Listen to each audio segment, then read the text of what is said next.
Thank you, Madam President. Madam President, I rise to respond to the Leader of Government Businesses request for support for this bill as presented. Well, resolution, my apologies, to borrow as presented. Madam President, the resolution presented today with respect to this borrowing of 30 million US, approximately 80 million EC, for COVID response and fiscal stability. This is the basis that was presented or provided. So there basically are two facets.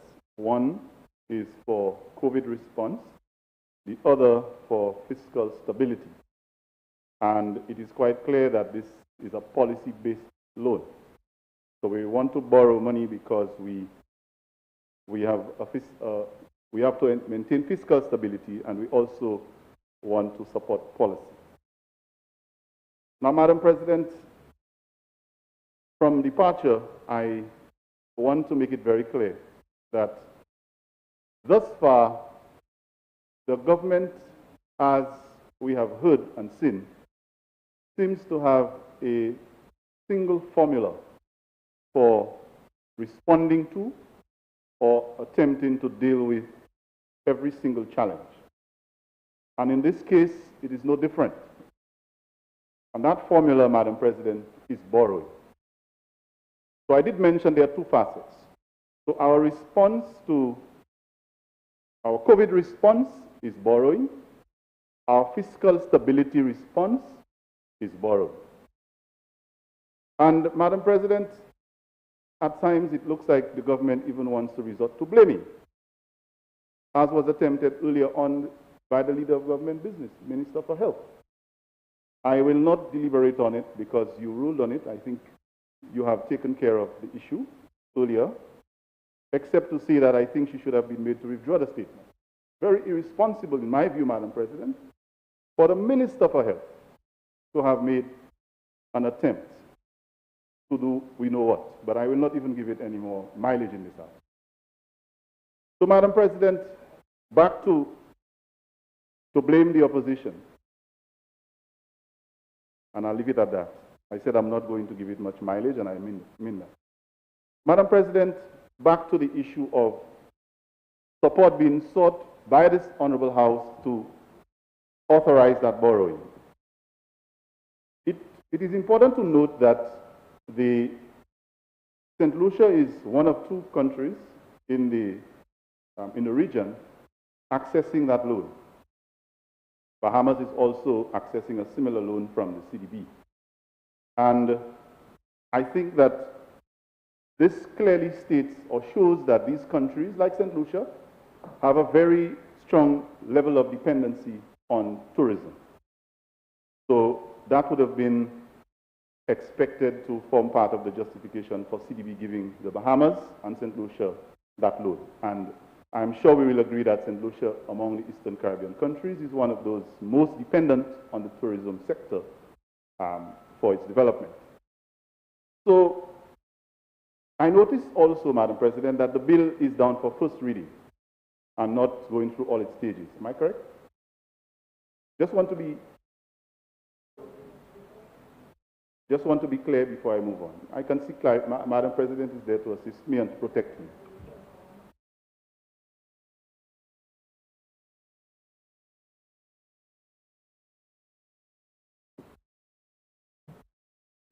It's a resolution, not a bill. Oh, okay, good, thank you. So I had to be cautious to make sure I was treading properly. So, Madam President, as a policy-based... Honorable Leader of Government Business. On a point of order, Madam President, 37.5. The Leader of Opposition Business seems to be imputing improper motives of me, Madam President. And he's saying that I said something that he cannot even repeat, but I said it in this House. So I would like to know what it is that I said that he cannot repeat.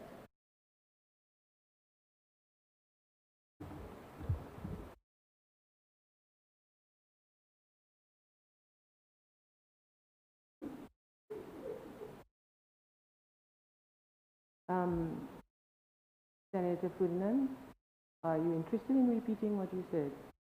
Madam President, unless you Yes. insist, I am not, because I made the point that I did not want to give it mileage in this House. You dealt with it earlier, and I think the Honorable Senator knows exactly what I'm referring to. Madam President, then you would have to withdraw the statement because I don't know what he's talking about. Except that he hasn't quite made a statement about it. So I don't know what you would want me to withdraw. I think that the matter was dealt with.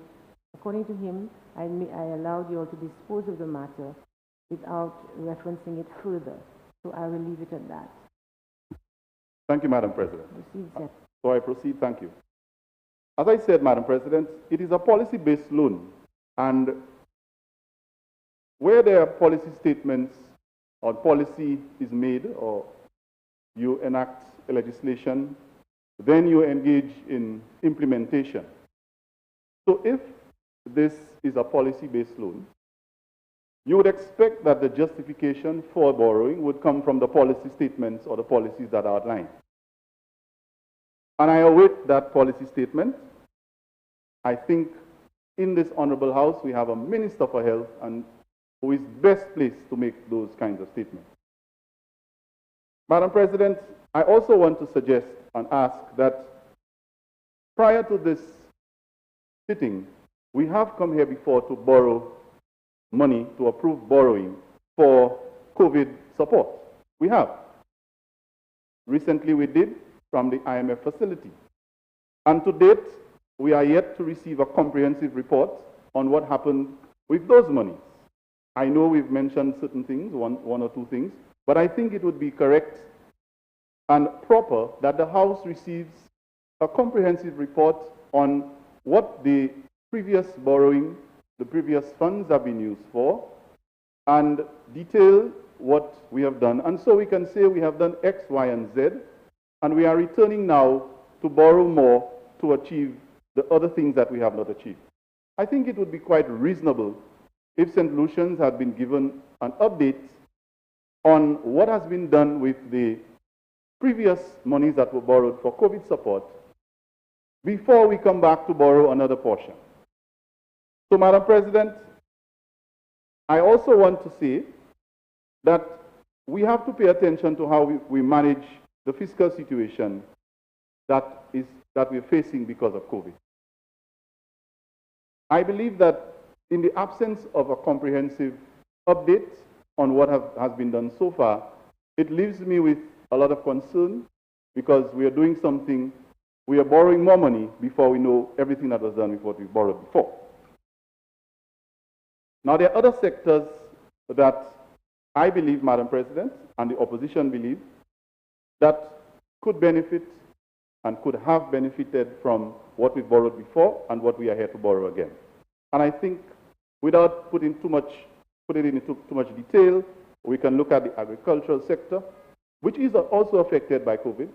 We can look at the school sector, education sector, fisheries, and I think it is quite clear so far, based on the pronouncements by Ministry of Education officials, that they can do with some assistance. In fact, at the last briefing that was provided by both the Permanent Secretary and the Deputy Permanent Secretary, only on Tuesday, the officials were making reference to the challenges that they are facing with the situation that we face with schools doing virtual learning because of the COVID situation.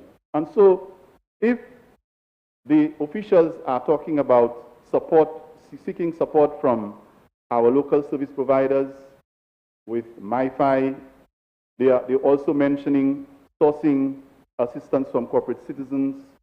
I think that this specific second attempt at borrowing money for COVID support should take into consideration very seriously their concerns. And Madam President, I just want to remind the House of some of those concerns so that when we, and if and when we get approval for this loan, that these things become priority, that we do not make the same mistakes that we have made before, where we borrow money, and when we're about to spend the money, our priorities are misplaced. Because one of those sectors that is seriously affected by the situation at hand with COVID is the education sector. As a parent with children at secondary schools, I am directly affected. And I am very curious about what from this loan that is being secured is going to be allocated, particularly with the current challenges we face with e-learning. So, Madam President, I was about to give you a few examples of these issues that I hope will be addressed as this loan is approved. One of them, Madam President, is securing internet access for the children who do not have.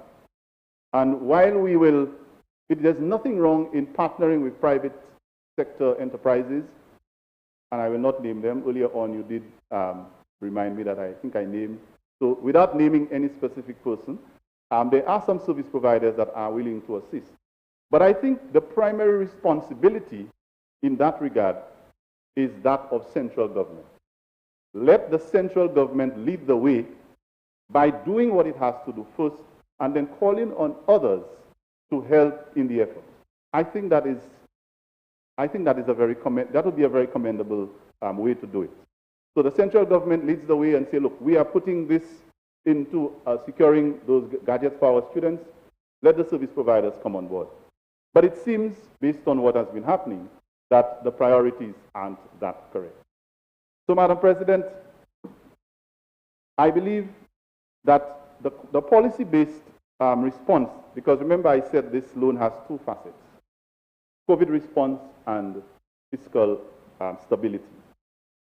The policy-based aspect is, and in this case I'm not going to refer to the professionals in the health sector, but I want to refer to the policymakers, because they are the ones who make policy. And the policymakers are in this honorable house. Madam President, what have they been telling us? What are the policymakers saying to us while we expect them to outline policy on how COVID response will be dealt with and how money will be spent? What are they saying? Madam President, they're talking about who's number one in the world. We hear about backdoor and front door arguments and who's better than who. Madam President, these statements don't sound like policy statements to me. They don't. When you come to this honorable house, whether it is in the lower house or in the Senate, and you engage in arguments about who is better than who is number one in the world, and this morning it was being mentioned again, you know, I think we must take the argument beyond comparing which government is doing better than which government and pay attention to the relevant issues now. Who attended NEMAC meeting and who did not. These are the kinds of arguments that the policymakers are coming to this honorable house to make regarding this bill. And what we need to talk about is to make very clear to St. Lucians what we intend to do with the monies that we're borrowing to spend on COVID. These are not policy statements. So I'm hoping I'll hear some today, Madam President. Honorable Leader of Government Business. Madam President, I stand up. One moment, Honorable Leader of Government Business.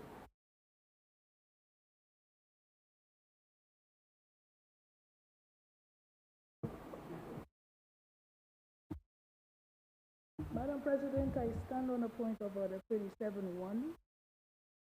I am hearing the fellow senator saying about, in this honorable house, we have spoken about front door, back door. I do not recall that having been said in this chamber throughout today, Madam President, what he is talking about. So, that is correct, Senator. You are referencing what was not stated. Please move on.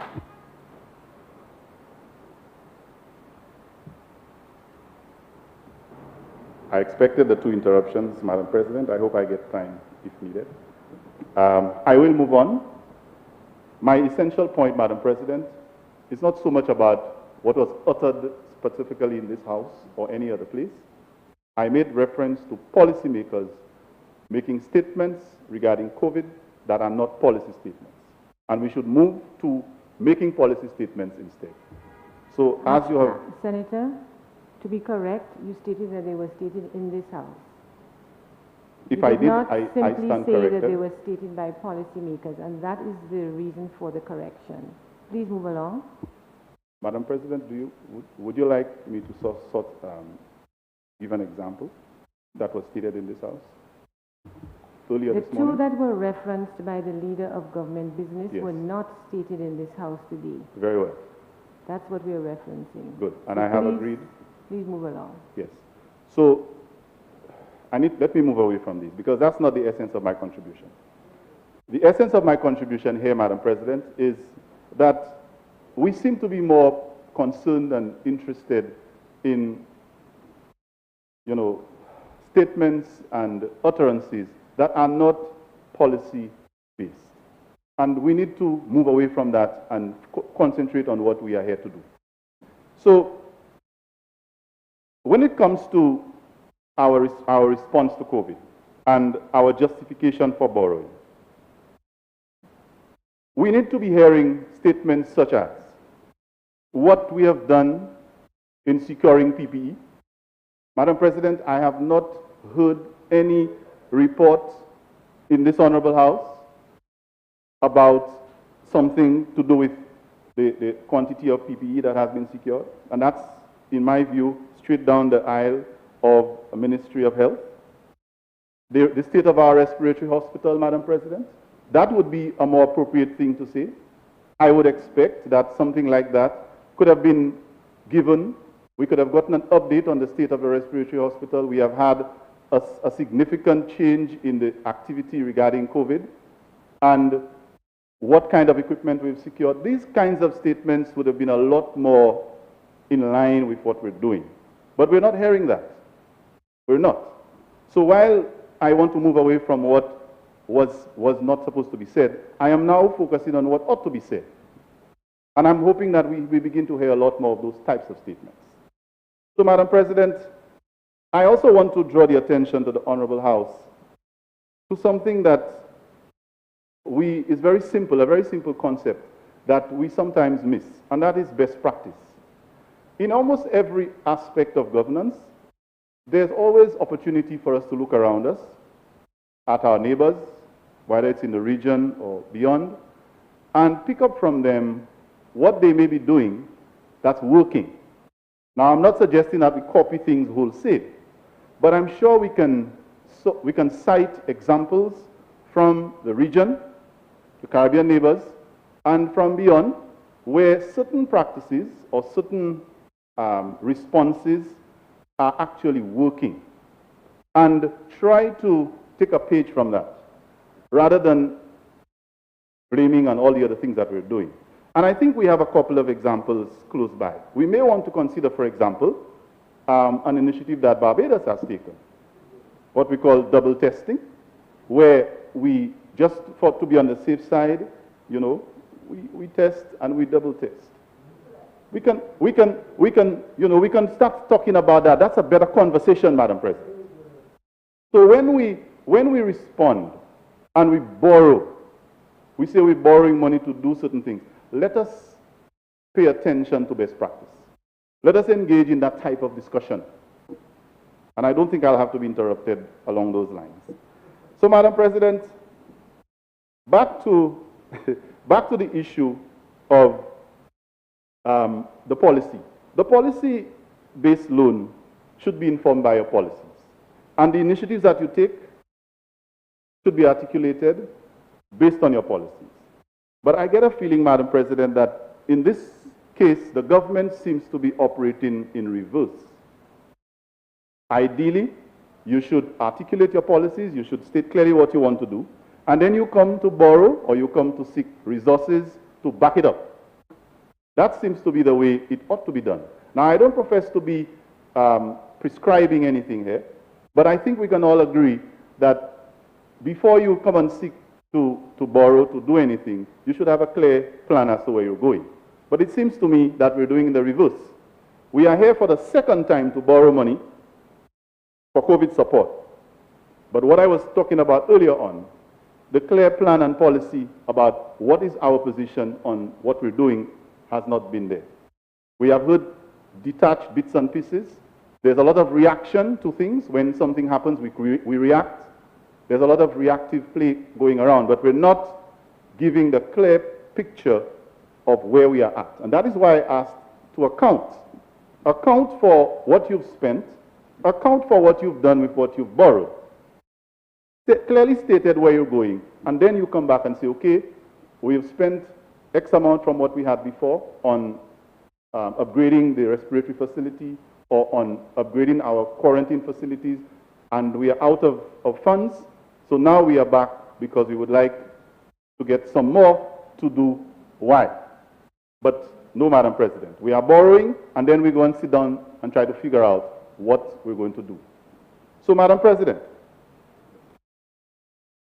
I think the basic principle of good governance is to embrace the thought that things can be done in a different way. I think sometimes I get the impression that this government believes that, yes, they are the government and they have the responsibility to point the way. But when you have decided to do something in a certain way, don't believe that your way is the only way. And governance is not about the executive, the cabinet of ministers, and the persons who have won the elections. Governance embraces the opposition, civil society, and several other stakeholders. And in some cases, the best ideas, the best suggestions, the best advice comes from there. And I would like to encourage this government to pay attention to what I consider the other way. There is always a different way. It may not always be correct, but pay attention to it. And don't just bracket every suggestion that comes or every objection that comes as if it is doom and gloom and trying to stop government from doing its work and wanting the country to fail. That is why, Madam President, in this specific resolution, I have called for two things, essentially. One, that before we borrow again, let us give an account of what we've done with what we borrowed before. And secondly, if we want fiscal stability, we must ensure that our borrowing is guided by policy. So I hope that this is taken in good faith, because this is why I presented it this way, and that we will get some kind of positive response in that regard. Thank you, Madam President.